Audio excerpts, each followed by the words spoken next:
Expected loss is the value of a possible loss times the probability of that loss occurring. In banking lending, a third concept is introduced to emphasize that most loans are repaid over time and therefore have a declining outstanding amount to be repaid. Additionally, loans are typically backed up by pledged collateral whose value changes differently over time versus the outstanding loan value. In banking, the three factors are loss given default, magnitude of likely loss on the exposure, expressed as a percentage of the exposure, probability of default of a borrower, exposure at default, amount to which the bank was exposed to the borrower at the time of default, measured in currency. Simple example. Original home value $100, loan to value 80%, loan amount $80, outstanding loan $75, current home value $70, liquidation cost $10.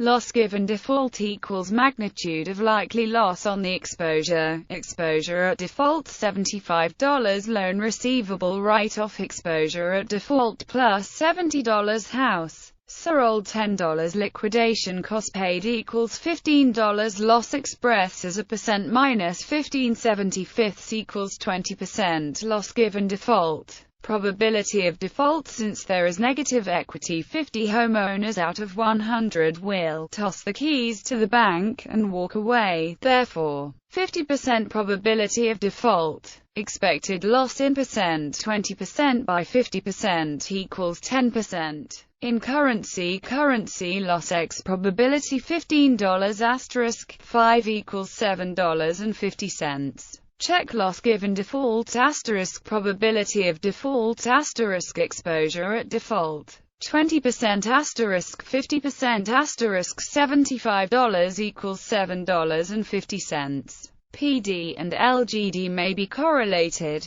The above assumes probability of default and loss given default LGD are in no way correlated. If there is any degree of correlation, the expected loss goes up. For example, over a 20-year period only 5% of a certain class of homeowners default. However, when a systemic crisis hits, and home values drop 30% for a long period, that same class of borrowers changes their default behavior. Instead of 5% defaulting, say 10% default, largely due to the fact the LGD has catastrophically risen. To accommodate for that type of situation, a much larger expected loss needs to be calculated. This is the subject to considerable research at the national and global levels, as it has a large impact on the understanding and mitigation of systemic risk.